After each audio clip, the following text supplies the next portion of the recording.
And I have to go ahead and let Curtis Sullivan know comic books rule my life because my husband collects them. Thank you for being on the Oakland County MegaCast. How are you today? I'm real well, thanks. Thanks for having me. So he gave me a list of questions to ask you, but let's just start off with, you have locations throughout Metro Detroit, Grand Rapids, Ann Arbor. I know so many of the comic book stores, like other retail outlets, had to shut down during the pandemic. You're reopened now. How are things going? They're going pretty well. We, obviously had to change a lot of things to accommodate kind of the world we find ourselves in. So masks are required. We have limited amount of folks we can let into each store based on the square footage. So that we've got to kind of control traffic at the door. And so it's changed our day-to-day quite a bit and has affected sales overall. Things are looking okay, but, definitely they could be better for sure.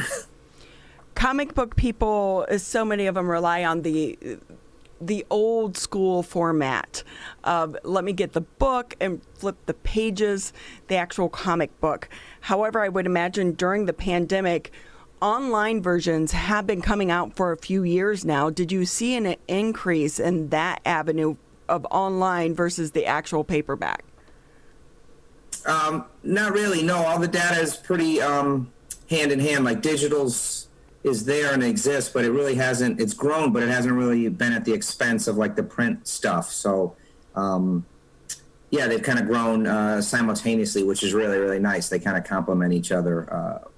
So that's awesome. Yeah, we launched a web store recently and really saw lots of orders coming through. Like it went well, better than we expected. So we're really excited and encouraged by that. Curtis Sullivan with us. He is the owner and operator of Vault of Midnight Comic Store with us on the Oakland County MegaCast today. And Curtis, like any other business that's operating right now with people entering and exiting the stores, they're regularly cleaning the materials and the surfaces in the store. And with a comic book store, people like to explore. They like to look at books that maybe they haven't tried before, they haven't looked through before, they haven't followed regularly and explore them. And so that's a lot of interaction with these materials. But you also have to measure on top of that sanitizing these materials could potentially be detrimental to the physical books. How do you balance that in keeping those surfaces clean but not sacrificing or putting at risk the materials that you have on hand? Sure. Yeah, we all different kinds of things. So all of our single issue comic books are actually in plastic. They're bagged and boarded, so they're not those are very easily cleaned. That's a big part of our inventory. All of our board game inventory all is shrink wrapped and stuff, so that's also pretty easy to clean. Graphic novels and stuff like that's a little trickier, but we have some special cleaners that and disinfectants that we're able to use without damaging the product. But that is definitely a concern with what we sell, for sure. If folks want a mint condition item when they're buying a comic book or a collectible, for sure. So what do you think the future of the comic book industry is going to be coming out of the pandemic? Will it have a swing up or a swing down because maybe more people were at home and got interested in it? Or do you feel like going forward you lost some people because they couldn't come in weekly to get that new updated comic? Yeah, that's a really interesting question. We don't know yet. Early indicators are that more people are reading stuff, physical stuff, because we're all in our homes more and we have more time to engage in that activity. So early signs are good. Do they come back and buy from us, or do they buy from an online retailer? That's a question. But for us, we're getting close to kind of sales levels that we were seeing before the shutdown, even with the limited capacity. That's a part of that is thanks to our web store that we've added. But maybe we can get back there. We'll see. I'm encouraged. Let's say that, but time will tell. Obviously, yeah. That's good that you have encouragement. And we are seeing Some of the smaller independent retailers have had to switch how they operate. And as you just mentioned, you had a web store. Do you think that's going to be the positive coming out of this? And will you continue it from this point forward? Yeah. Oh, yeah. The web store is definitely here to stay. And yeah, and it encourages customers who are regulars to interact with us in that way. So, obviously we'll never be able to compete with giant online discounters. We sell everything for regular price on our web store, so we're not competing in that way. But we are able to put our store safely in front of folks who are already our shoppers, and it seems like they're taking advantage of it. And it feels like kind of more broadly, people are interested in doing that and supporting their local bookstores or retailers in that way. So, I'm extremely encouraged by that.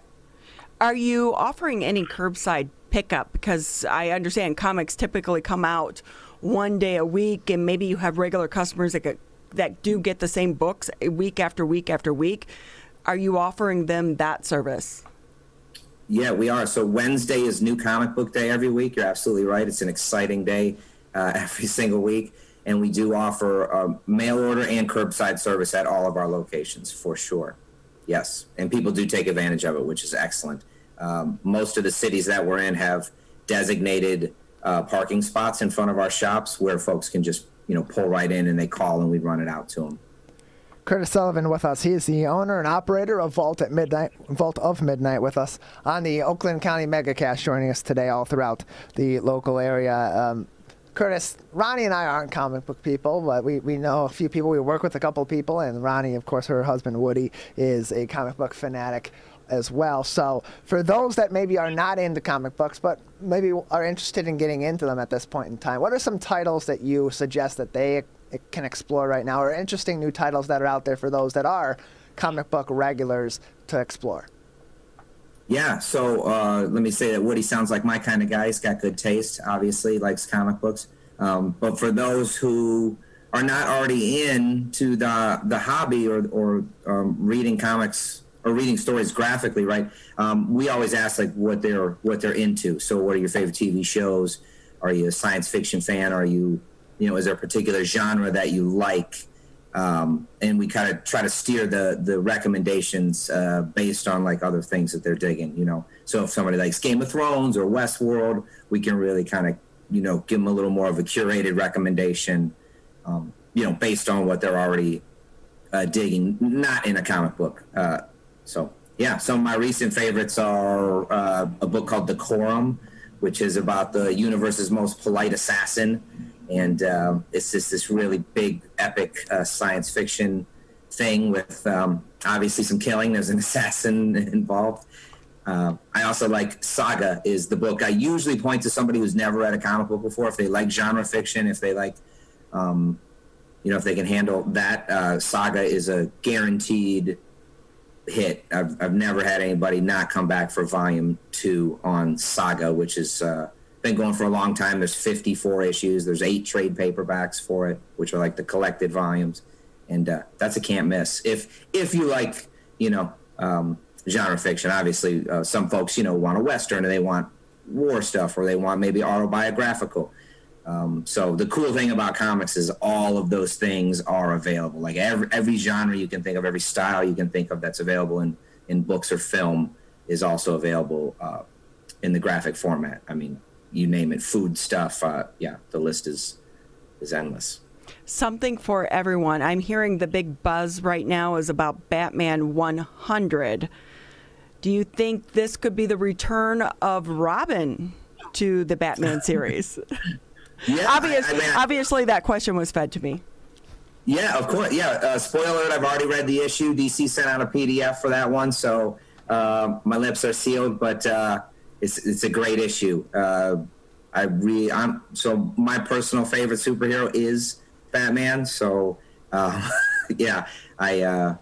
have been reading it for many, many decades, and I'm very excited for folks to read issue 100 and see what is going on in there. But yeah, it's a good issue. Rush out to your local comic shop or call them up and have them send you one. It's going to be a great book. a little teaser there for us. You know, and you mentioned DC. So obviously some of the big names are behind. You have DC, you have Marvel. They're behind so many of these comic books and these characters. But I wonder, what about independent comics? What is going to be the future of them? Are they surviving? Or is this kind of the time for them to thrive during this chaos? So everything that we're seeing, so probably our biggest seller besides Marvel and DC is a company called Image Comics, which is all creator owned, and they're doing extremely well. But one thing we've noticed over the last, 3 months, 4 months is collectors are really scooping up independent books in a way that they haven't in a while. Print runs are lower, so they're a little more collectible. Creatively, they can be a little more wild because there's a little less kind of corporate editorial stuff going on. So, yeah, I think the state of independence, strangely enough, in 2020, in the middle of COVID, is as good as it's been in my memory. So I'm very excited about that, and hopefully that carries forward. Curtis Sullivan with us. He's the owner and operator of Vault of Midnight Comic Shop with us on the Oakland County Megacast. And while we're on the topic of the large operators and the independent operators, DC Comics announced DC Universe Infinite, an online service giving people access to thousands of books and putting those books on service for about 6 months. How do you believe that could impact comic shops like yours? Do you think it's going to have a big impact on your sales and your ability to be competitive, or is that something that you embrace in the industry? So I'm all for it. Folks in my business, I get into this a lot with other comic shop owners I know, and I think digital is great. I think more retailers selling comics is fantastic. Comics are pretty small. And we just need to grow the thing. We need to grow the amount of people reading comics by a 1,000,000%. It's so tiny. I mean, a really, really big selling comic book on its best day is maybe 500,000 copies. And that's decent. But I mean, we want tens of millions of people reading comic books. So all avenues, everybody. Last year it was announced that Walmart would start selling comic books. Bring it on. That puts more comics in front of more people. And for us, for our position, we think we're really, really good at selling comics. So once somebody finds out what comic books are, they want to go. A big box store I don't think is ever going to be able to accommodate their growing fandom the way a dedicated comic book store can. So once folks find out about books, whether it's digitally or somewhere else, hopefully they come to a specialty shop like ours, and then they can really expand their journey, if you will, into the world of comic books. So yeah, I think it just helps us. More eyes on comic books I'm into that. It'd be great if they put them in the aisles of the supermarkets, so when parents are standing there with their kids. It's a great introduction. We're talking with Curtis Sullivan. He is the owner and operator of Vault of Midnight. You have locations in Ann Arbor, Grand Rapids, and downtown Detroit as well. I think a lot of people don't kind of understand, if they're just a general person. You hear comic books, you kind of think of your kid, when you were a kid, you maybe saw them, read Archie, something of that nature. There is a big side business to this with collections, and so much dedication to the collection of comics and comic book art and some of the figurines that you see behind you. I'm wondering if during the pandemic and COVID-19, when people lost their jobs, was there an increase of items that were put up for sale because maybe some individuals needed to make some quick cash? Is it a good time to try to buy some of these more collectible comics and figurines that are out there? Yeah, I mean, so for us, we've noticed we're buying a lot more collections of comic books. That's what we do. We don't do, we sell collectible stuff, but we sell it new. We only deal with vintage comic books. But we have seen a big uptick in people selling collections, which is awesome for us. We're always looking to buy vintage comic books. So that's been great. but we've noticed a lot of strength with people selling stuff to, like I said, the pandemic has really brought out the collectors. And I think buying is out, overall is outstripping selling. So, it's definitely a buyer's, well, I don't want to say it's a buyer's market, but it's a seller's market is what I'm trying to say. So, collectibles are going good. People aren't liquidating their collections in a way that you might think. Curtis, we have seen an uptick in comic collections, though, so that's pretty cool. Sorry. No, it's okay. Sir, Curtis, just another couple of minutes with you before we let you go today. Is there anything else that you'd like to discuss or any other information about your shop, about comic books and the industry that would be interesting or important for our audience to know today? Yeah, I mean, I just would encourage people to check out comic books. They're so much more than superheroes, and that's no knock on superheroes. I love them so much. I've been reading comics since I was 6 or 7 years old, and they really, got my imagination going, and I just fully recommend comics. And I think if you're watching shows on Netflix, pick a show, there's a comic book for you. I think don't cheat yourself. It's a really huge world. It's so expansive. Somebody mentioned Archie.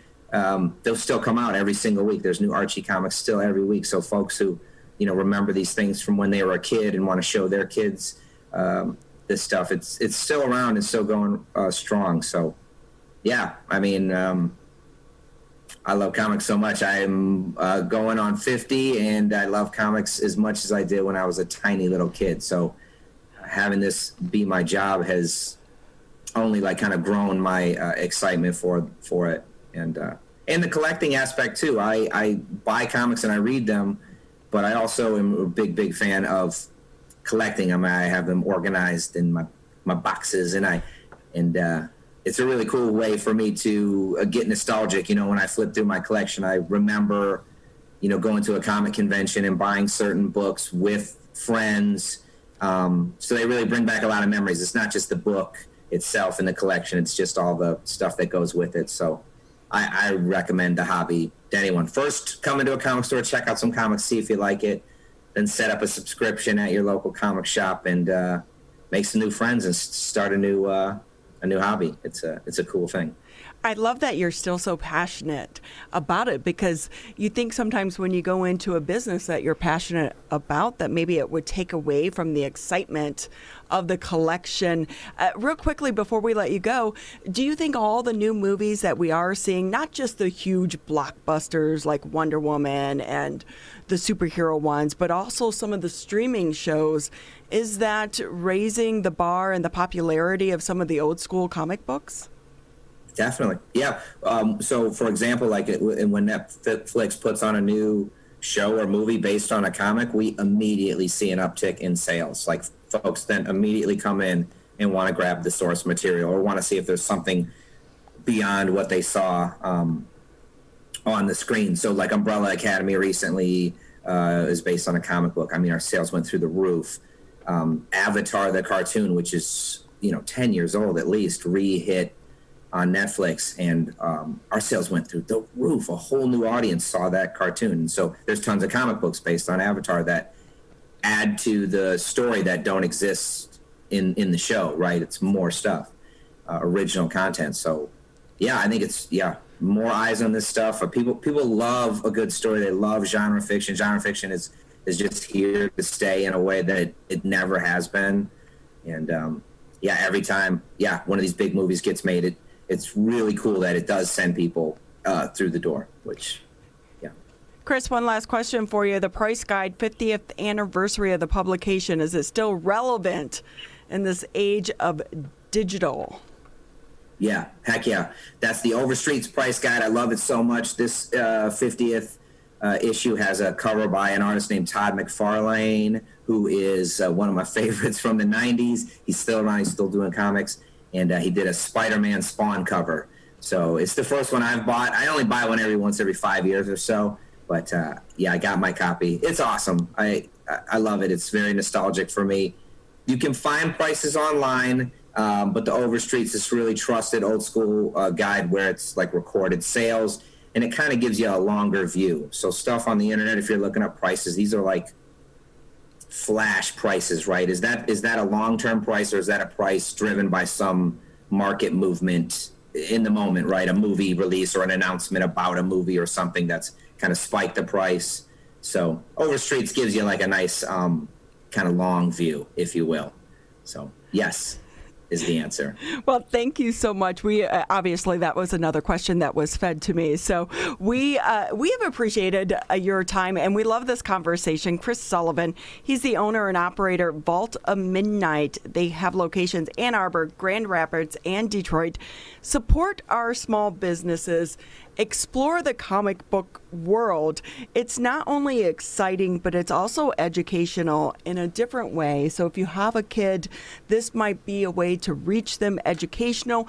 Chris, I want to let you know my husband's birthday is coming up in November. He's a Flash fanatic. So I'm going to be connecting with you. If you have anything cool Flash, put it aside for me. Right on. Yeah, we sure do. T-shirts, statues, comics, all kinds of goodies. So yeah. Well, thank you so much. We appreciate your time. We're going to take a quick break here on the Oakland County MegaCast.